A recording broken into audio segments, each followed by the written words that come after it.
My first airport hotel stay before taking a flight the following day was here at Arlanda. I've always wondered, when you see such footage, how many takes before this clip was selected. And no, this is not the first time I enter the hotel room, it is the second. On the top of this hotel is a restaurant where you can see takeoffs. Previously, I've gotten a cup of tea here to have a seat and enjoy the view. I noticed this time that airplanes that carry cargo only are heavier in their takeoff, and this is quite visible. They need a longer runway start. That is an airplane that says DHL. The reason for me to stay at an airport hotel is that my flight is super early. In this case, it meant that I got to enjoy this bread pudding 5 in the morning and then rush off to my Brussels flight, which takes off 6:30. This is so early that sun is not anywhere to be seen yet. When I explained my style of traveling before, a crucial part was that my rucksack is my only luggage, always stored under the seat in front of me. This abbreviates check-in time significantly. But I also knew that my gate might be the one most far away. It was. In fact, instead of entering Terminal 5 and walking basically backwards for 15 minutes, the system could have made me a favor and directed me to the Terminal number 2 directly. It would have been 30 minutes happier. I would have been 30 minutes happier. I was happy already, of course. I had emailed 5 friends and booked lunch and dinner in Brussels and another lunch in Paris. And any instant now, now we are up in the air. There we go. The initial plan, however, was pumpkins. Let me tell you, there is a tradition in northern Belgium at the end of October where you meet up, carve out huge pumpkins, and then you sit in the same pumpkins you just carved out to paddle over a small river with your competing team, which you of course brought along. Usually it's 4 people per team. So far so good. What could possibly be in the way for this lovely experience? To begin with, the dates. I for a long time thought the pumpkin event always took place on the same weekend, date-wise. This turned out to not be the case. So when I tried to get a good price, I did get a good price for the flight, but for a non-pumpkin weekend. In addition, my plan was to maximize the pumpkin experience. You see, in Ludwigsburg, in Germany, it's almost next doors. This seems to be the longest pumpkin festival I have ever heard of because it lasts from August to December on the ground of the palace. This is a dream scenario, castles and pumpkins. You get to eat pumpkin dishes, pumpkin ravioli, pumpkin soup, get to see pumpkin exhibitions. And then the next day, I would be doing the pumpkin rowing. So I would be traveling to Belgium and this pumpkin regatta in the city of Casterly. This is another typical trait of how I travel. Easily 2 or more countries in 2 days. Even if you were lucky enough with the right dates, the right plane and the right price, you also have to be on the list. 1st of September at 8 o'clock in the morning, and by the way, our sky is turning into morning very, very soon, you can start signing up for the regatta event. As of the past 2 years, the tickets are sold out in no time. This year, it took 2 minutes. Last year, I managed to be on a reserve list, and my spot became available 3 days before the travel, during a particularly rainy hour, according to the weather forecast, so I decided not to go. This year there were no spots freed up, so it might take me a couple of years, but hopefully not. I will book my tickets again, I will finally go to Germany, and I will get to row in a pumpkin. What about you? Any particular upcoming trips which are as difficult as mine to happen? Brussels was lovely, by the way. I got my freshly pressed sugarcane juice at the Flagey market. I had a pizza which was a bit like crème brûlée, so on fire. One of the girls announced her pregnancy, saying right away, "It's a boy!" And we guessed and got one of the three names right. Well, we guessed a lot. My hostel was nice. My friend for dinner shared his proposal plans, and then it was time to go to Paris. The train takes about 1 hour and 15 minutes, and this is actually a recommendation. It might be worth taking the train to Brussels because the flight from Paris might be more pricey for the same destination. Maybe it is about time I tell my famous Paris story. It begins in late November, a couple of years ago. I had just moved houses, and the passport I had packed was no longer packed and nowhere to be found. It's a good thing to travel with a passport, but maybe there are other ways to show your identity if your passport is missing. The fastest way is to create a temporary passport at the police station, which is next to the airport in Stockholm. To verify if there were any other ways, I called the police to ask. This was in the middle of the week. A man picked up the phone and said there is actually another way. It is possible, he said, to write a particular piece of document signed by the police, which can be used to combine with my driver's license. This paper could only be obtained at the same police station near the airport, but without any fee, thus saving me the cost of the new temporary passport. Happy with this new information, I did not order a temporary passport. In a couple of weeks, my flight would be taking me to Paris, and I would be meeting with Mathieu, Aude, and Camille. And here comes the part which some of my friends find a bit stressful. I assure you everything was just fine, but a bit rushed. I pack light, as you know, and it happens I pack right before I go. There is not much to pack, there is little variation. I had prepared a lovely bag and woke up before my alarm clock. So I thought. In fact, the alarm clock never rang. It was supposed to ring 5 in the morning. Now, when I looked at the clock, it was already 8. The flight departure was about 1 hour and 25 minutes away. And one more thing. I had lost my voice. So I called an acquaintance and asked her if she could drive me to the airport. When she heard my voice, she first thought maybe I needed a drive to the hospital, but it was just a small cold.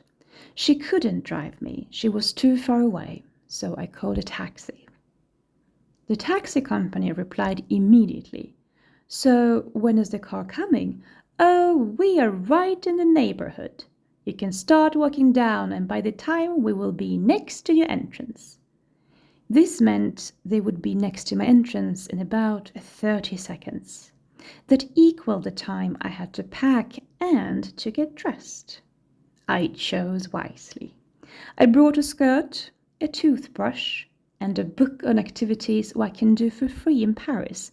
A friend had lent it to me for this particular purpose.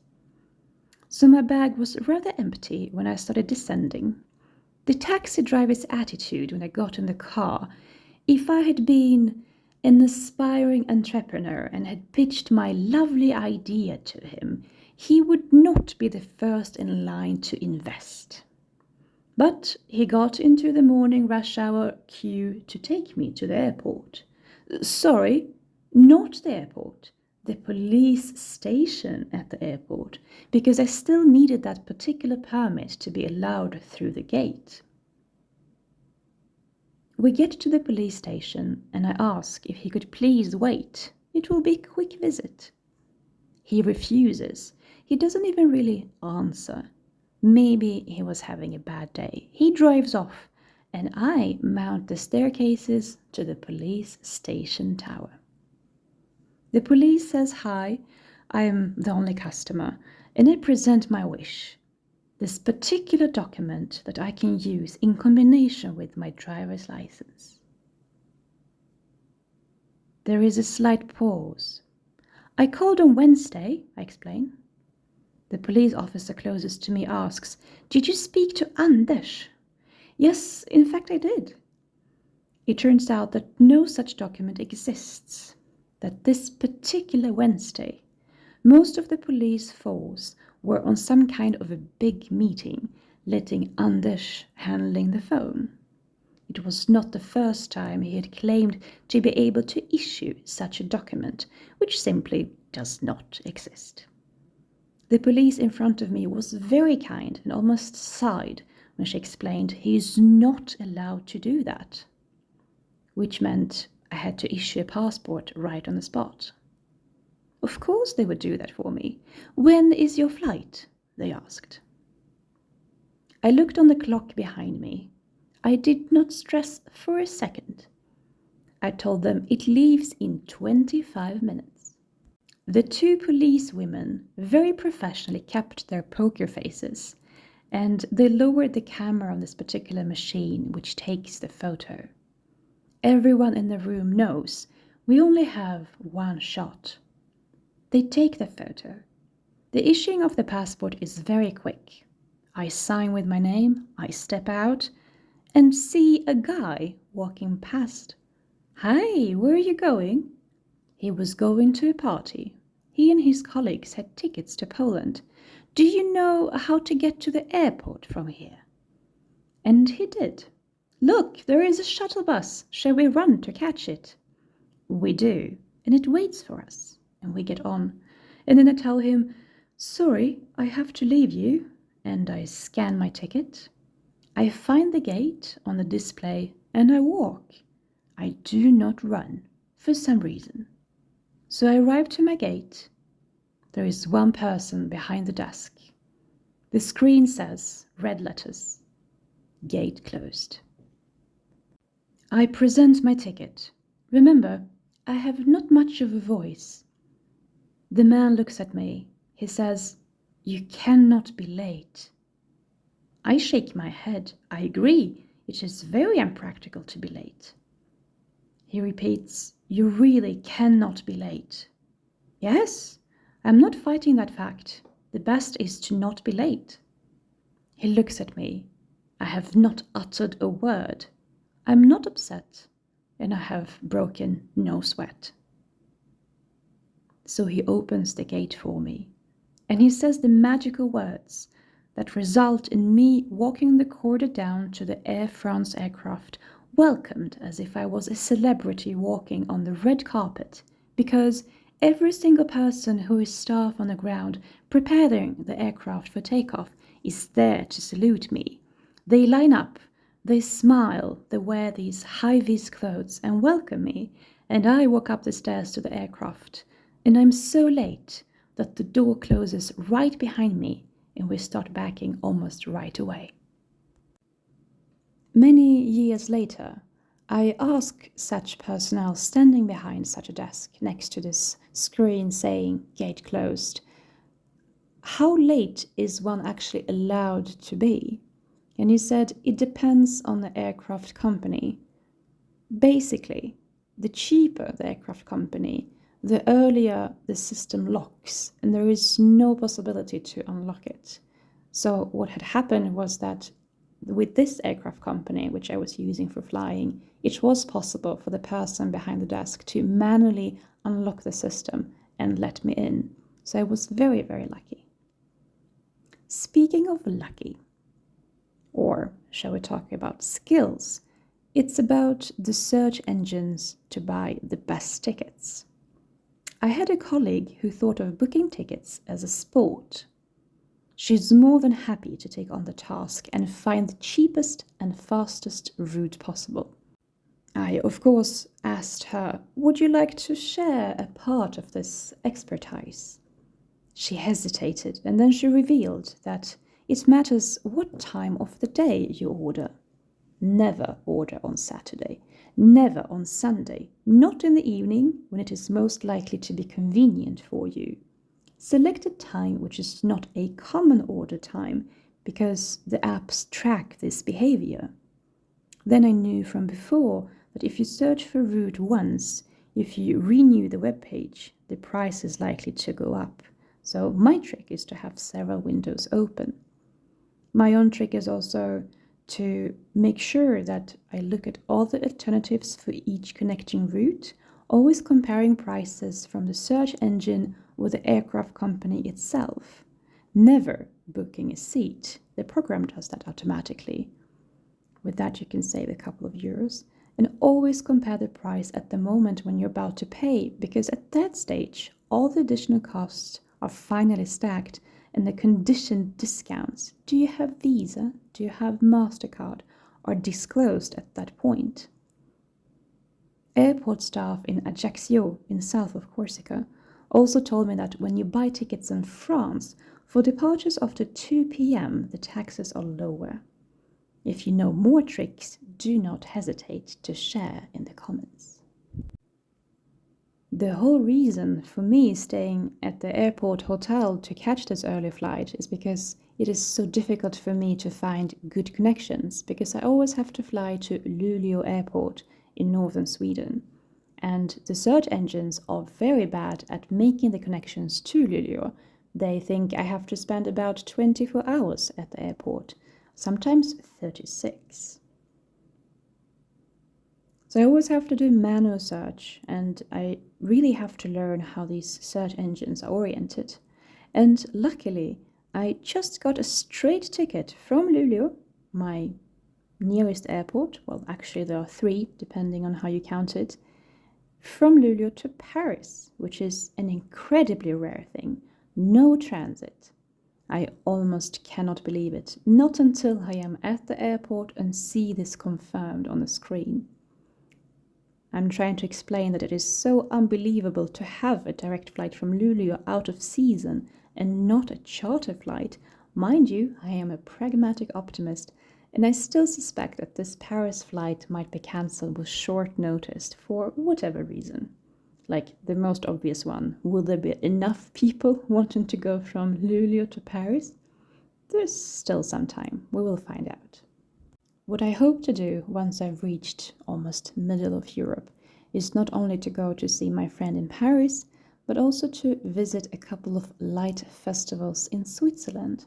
So I found 3 interesting candidates, and light festivals can be very different in how advanced they are.